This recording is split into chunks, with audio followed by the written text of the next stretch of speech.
प्रकार आहे ना तो म्हणजे आपल्याला तर आवडतोच हो, पण जुनी जी माणसं आहेत ना त्यांच्या आवडीचा पदार्थ, कारण की हा पारंपरिक पदार्थ आहे. पण हल्ली काय होतं, आपण जर कापणी करायला घेतली तर ती म्हणावी तशी खुसखुशीत होत नाही, कडक होते. कडक म्हणजे अति कडक होते, खरं सांगू का, दाताने ती तुटतच नाही. तर त्याच्यामुळे ना मग ती कापणी त्यांना खावीशी वाटत नाही. पण आज मी ज्या पद्धतीने ही कापणी तुमच्याबरोबर शेअर करणार आहे, ज्या काही महत्त्वाच्या 2-3 गोष्टी तुमच्याबरोबर शेअर करणार आहे ना, त्याच्यामुळे या कापण्या अगदी वयस्कर माणसं, दात नसलेली माणसं सुद्धा आरामशीर खाऊ शकतात. कसं? चला तर मग व्हिडिओला सुरुवात करूयात, म्हणजे तुमच्या लक्षात येईल.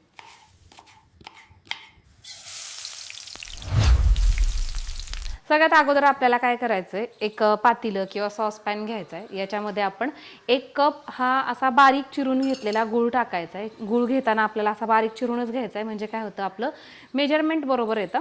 आता याच्यामध्ये आपण 1 कप गुळासाठी आपल्याला 1 कप पाणी घ्यायचं आहे. हे पीठ आपल्याला घट्टसर असं मळावं लागतं, तर त्याच्यामुळे आपण पाणी थोडं कमी घेतलेलं आहे. आणि त्याचबरोबर याची गोडीसुद्धा राहिली पाहिजे, त्यामुळे खूप जास्त पाणी वापरायचं नाही. छान असं गोडसर कापण्या झाल्या पाहिजेत. आता आपल्याला याचा पाक करायचा नाहीये, फक्त या पाण्यामध्ये हा गूळ पूर्णपणे विरघळवून घ्यायचा आहे. गुळवणी तयार होते तोपर्यंत आपण इथं परातीमध्ये पीठ घेतोय. तर आपण 2.5 कप गव्हाचं पीठ घेत आहोत आणि अर्धा कप बेसन पीठ. मीठ टाकून घेतोय. एवढ्या वेळेमध्ये इथं या पाण्यातला गूळ पूर्णपणे वितळलेला आहे. आता मी गॅस बंद करते आणि हे पाणी फॅन खाली ठेवते. आपल्याला हे पूर्णपणे थंड करून घ्यायचंय. तर आपण हे 3 टेबलस्पून तेलाचं मोहन घेतलेलं आहे, ते चांगलं कडकडीत असं आपल्याला गरम करून घ्यायचं आहे. तेल गरम होतंय तोपर्यंत आपण हे बेसन पीठ, मीठ आणि गव्हाचं पीठ एकत्रित करून घेऊयात. आणि सुरुवातीला काय होतं, हे तेल चांगलं असं गरम आहे, तर त्याच्यामुळे आपल्याला अर्थातच याला हात लावता येणार नाही आहे. त्यामुळे हे चमच्यानीच आपण असं एकत्रित करून घेऊयात. थोडं नॉर्मल झालं की मग हातानं मिक्स करायचं. अशा पद्धतीनं आपण तेलाचं मोहन जर वापरलं की नाही, तर आपल्या ज्या कापण्या आहेत त्या छान खुसखुशीत अशा होतात. बऱ्याचशा वेळेस ही अडचण येतेच की कापणी जेव्हा आपण करतो की नाही, तर ती खूप कडक होते.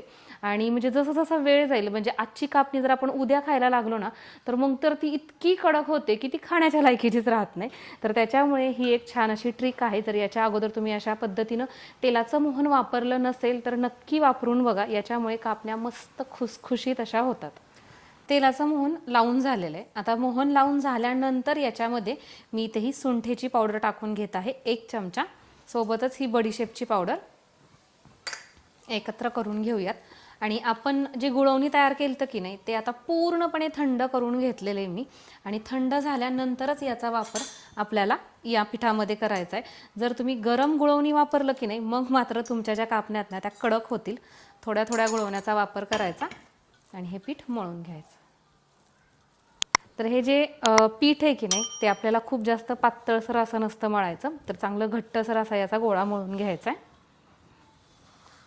तर हे पीठ अशा पद्धतीनं आपण चांगलं घट्टसर असं मळून घेतलेलं आहे.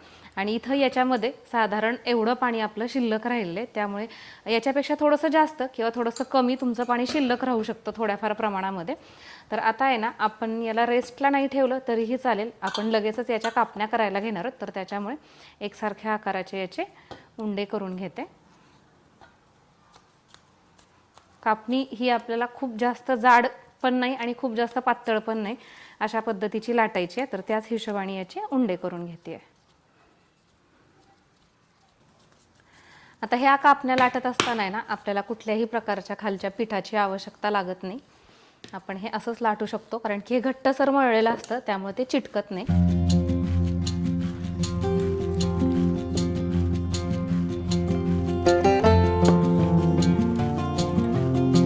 अशा पद्धतीचंच आपल्याला जाड हवंय. तुम्हाला याची जाडी मी दाखवते. तर इतपत जाड आपण हे ठेवलेलं आहे. आता आपण काय करणार आहोत, याच्यावरती खसखस लावून घ्यायची आपल्याला.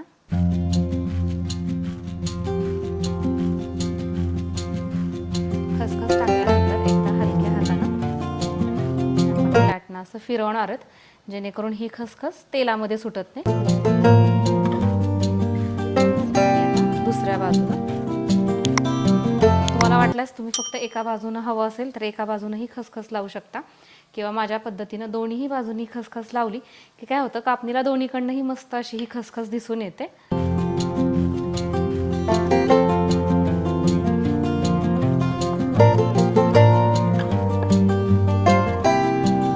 आता आपण कापून कट करायला घेतोय.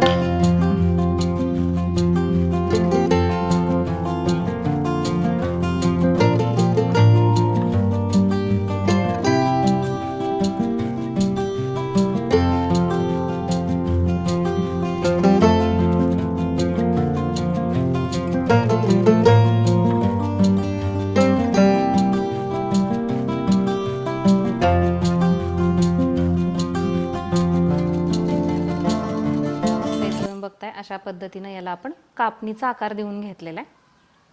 सेम अशाच पद्धतीनं आपण सगळ्या पिठाच्या कापण्या करून घेऊयात. सगळ्या कापण्या तयार करून झालेल्या आहेत. आता आपण तळणार आहोत, तर त्याच्यासाठी मी कढईमध्ये तेल गरम करण्यासाठी ठेवलेलं आहे आणि तेल इथं तुम्ही बघताय अशा पद्धतीनं आपलं तेल चांगलं गरम झालेलं आहे. याच्यामध्ये आपण ह्या कापण्या सोडून घेऊयात.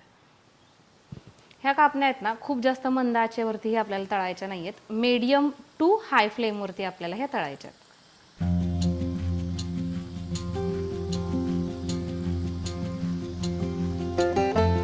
ह्या आत्ता जरी एकमेकांना चिटकलेल्या असल्या की नाही तरी तेलात गेल्यानंतर त्या हळूहळू सेपरेट होतात.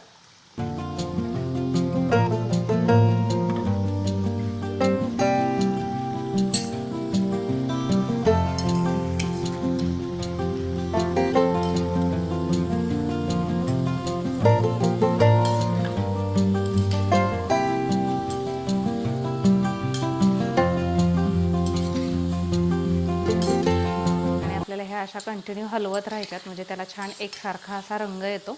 तर माझं तेल चांगलंच गरम झालं इथं तुम्हाला कापणीवरून ते जाणवेल. तर त्याच्यामुळे मी आता सध्या लो फ्लेम केलेला आहे. आपण ज्या साईजची कापणी तेलामध्ये सोडलेली होती ना त्याच्यापेक्षा इथं तुम्ही बघू शकता हिचा छान असा आकार फुलायला लागलेला आहे आणि बऱ्यापैकी कापण्या ह्या फुगतायत सुद्धा. कापणी फुगली ना की ती समजायची की खुसखुशीत होते. कापणी आहे तशी चपटी राहिली की अर्थातच मग ती तशाच पद्धतीची कडक राहते.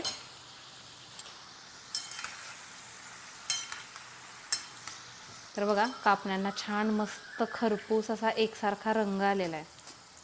काढून घेऊयात. तुम्हाला सांगू का कापणी आहे ना अशी लाटताना तळताना जो एक वेगळा घमघमाट आपल्या किचनमध्ये सुटतो की नाही त्याची तुलना कशाबरोबरच होऊ शकत नाही. कारण की असा खमंग असा हा सुगंध असा तो आला की ती कापणी खावीशी वाटते.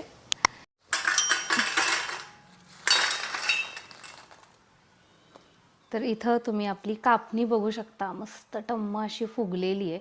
कापणी फुगती याचा अर्थच तो आहे की कापणी छान खुसखुशीत झालेली आहे, कडक झालेली नाही आहे. हे बघा आतमधून सुद्धा अगदी सॉफ्ट अशा पद्धतीची आपली ही कापणी तयार झालेली आहे आणि विश्वास ठेवा ही संपेपर्यंत अशाच पद्धतीची राहते. अगदी सहज तुटते आणि तुम्ही ही कापणी आतनं सुद्धा बघू शकता पोकळ पण झालेली आहे आणि खालची जी बाजू आहे ना त्याच्यातली जाळी तुम्हाला दिसते म्हणजे मस्त खुसखुशीत सुद्धा झालेली आहे. चला तर मग खमंग खुसखुशीत अशा या कापण्या तुम्ही सुद्धा घरी तयार करा आणि मी जी काही टिप्स सांगितलेली आहे ती सुद्धा लक्षात ठेवा. तशाच पद्धतीनं या कापण्या करा म्हणजे या वर्षीच्या तुमच्या कापण्या देखील अगदी खुसखुशीत होतील, अजिबात कडक होणार नाही. चला तर मग अशाच पद्धतीच्या छान छान नवनवीन आणि सोप्यातल्या सोप्या रेसिपीज तुम्हाला पाहिजे असतील तर त्यासाठी रेसिपी शो या आपल्या चॅनलला आत्ताच सबस्क्राईब करा. इथपर्यंत व्हिडिओ पाहत आलात म्हणजे नक्कीच तुम्हाला व्हिडिओ आवडलाय. त्यामुळे व्हिडिओला लाईक करायला काहीच हरकत नाही. तुमच्या मित्रपरिवारामध्ये शेअर करा. परत भेटूयात एका नवीन रेसिपी सहित. तोपर्यंत बाय बाय.